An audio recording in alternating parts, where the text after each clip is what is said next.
اب تک کی اہم اور بڑی خبر دیں، بڑا فیصلہ سامنے آیا ہے۔ جنرل فیض حمید کے خلاف فیصلہ آ گیا ہے۔ فیصلہ یہ آیا ہے کہ 14 سال کی سزا سنائی گئی ہے فیض حمید کو۔ جنرل فیض حمید کے خلاف فیصلہ آ گیا۔ اب تک کی بڑی خبر، اہم خبر، اور فیض حمید کو 14 سال کی سزا سنا دی گئی ہے۔ فیض حمید کے اس حوالے سے بڑا ہی اہم کیس، اور یقینی طور پر اس حوالے سے ہم نے مسلسل اپنے ناظرین کو اپڈیٹ کیا۔ جنرل فیض حمید کے خلاف فیصلہ آ گیا ہے۔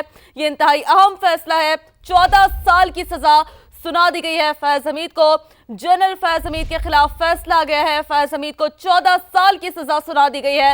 تو ایک انتہائی اہم فیصلہ، بڑا فیصلہ، بڑی خبر، اور اب تک کی سب سے بڑی خبر، سابق لیفٹیننٹ جنرل فیض حمید کو 14 سال قید کی سزا سنائی گئی ہے۔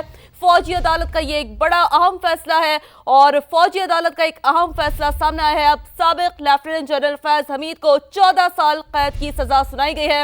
12 اگست 2024 کو پاکستان آرمی ایکٹ کے تحت سابق لیفٹیننٹ جنرل فیض حمید کے خلاف فیلڈ جنرل کورٹ مارشل کی کارروائی کا آغاز ہوا تھا، یاد رہے، جو مجموعی طور پر 15 ماہ تک یہ کارروائی جاری رہی تھی، اور ایسے میں اب جو فیصلہ آیا ہے 14 سال قید کی سزا سنا دی گئی ہے۔ بات کریں گے، نمائندہ خصوصی سمیرہ خان نے ہمیں جوائن کیا ہے۔ سمیرہ، بڑا اہم فیصلہ سامنے آیا ہے، 14 سال قید کی سزا سنائی گئی، بتائیے گا کیا ڈیٹیلز ہیں؟ جی بالکل، پاک فوج کے شعبۂ تعلقات عامہ ISPR کے مطابق سابق لیفٹیننٹ جنرل فیض حمید کے خلاف 12 اگست 2024 کو فیلڈ جنرل کورٹ مارشل کا عمل شروع ہوا تھا، جو تقریباً 15 ماہ جاری رہا ہے۔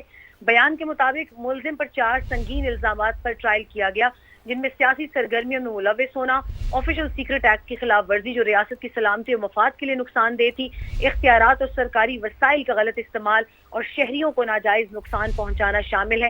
طویل اور تفصیلی قانونی کارروائی کے بعد عدالت نے تمام الزامات ثابت ہونے پر ملزم کو 14 سال قید بامشقت کی سزا سنائی ہے۔ باضابطہ اعلان 11 دسمبر کو کیا گیا ہے۔ ISPR کے مطابق فیلڈ جنرل کورٹ مارشل نے تمام قانونی تقاضے پورے کیے ہیں، اور ملزم کو اپنی پسند کی دفاعی ٹیم رکھنے سمیت مکمل قانونی حقوق فراہم کیے ہیں۔ انہوں نے یہ بھی کہا کہ مجرم کو متعلقہ فورم پر اپیل کا حق بھی حاصل ہے۔ ترجمان نے بتایا کہ سیاسی عناصر کے ساتھ مل کر انتشار اور عدم استحکام پھیلانے سمیت دیگر معاملات میں ان کی مداخلت کے پہلوؤں کو علیحدہ طور پر دیکھا جا رہا ہے۔ یہ آخری پیرا اس میں بہت اہمیت کا حامل ہے، اور اس میں میری رائے کے مطابق اس میں 9 مئی کے حوالے سے بھی ایک ریفرنس ہے، جو کہ بیان میں شامل نہیں ہے، مگر انتشار پھیلانے اور عدم استحکام پھیلانے سمیت دیگر معاملات میں بھی ان کے رول کو دیکھا جا رہا ہے۔ ٹھیک ہے سمیرہ، ایک بار پھر آپ سے مزید تفصیل حاصل کریں گے۔ جو تفصیلات ابھی تک آپ نے دی ہے وہ بھی سما کے ناظرین تک بتا دیں۔ ایک بڑا اہم فیصلہ ہے، اور فیض حمید کے خلاف 4 الزامات پر یہ مقدمہ چلایا گیا۔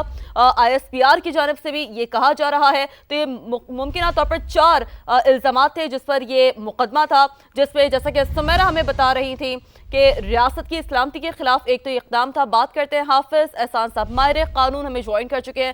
حافظ احسان صاحب، اس فیصلے کو مجموعی طور پر کیسے دیکھتے ہیں آپ؟ کیا آگے آپ دیکھتے ہیں کہ لیگل پروسیڈنگز میں بڑا وقت دیا گیا سر، ایک بہت اتنے ماہ جو ہے وہ اتنا کوشن دیا گیا کہ تمام تر جو اپنے ڈیفنس میں چیزیں وہ سامنے رکھ سکیں، لیکن اب یہ اہم فیصلہ آ گیا ہے؟ بسم اللہ الرحمن الرحیم۔ آج جو فیلڈ جنرل کورٹ مارشل نے فیصلہ کیا ہے، اس کے 3 بنیادی طور پہ ایسپیکٹس ہیں۔ ایک یہ ہے کہ جو جس طرح کے چارج فریم کیے گئے تھے وہ بنیادی طور پہ 4 قسم کے تھے۔ ایک مس یوز آف اتھارٹی تھا، اس کے بعد یہ ہے کہ رانگ فل لاس تھا، آفیشل سیکرٹ ایکٹ کی وائلیشن سے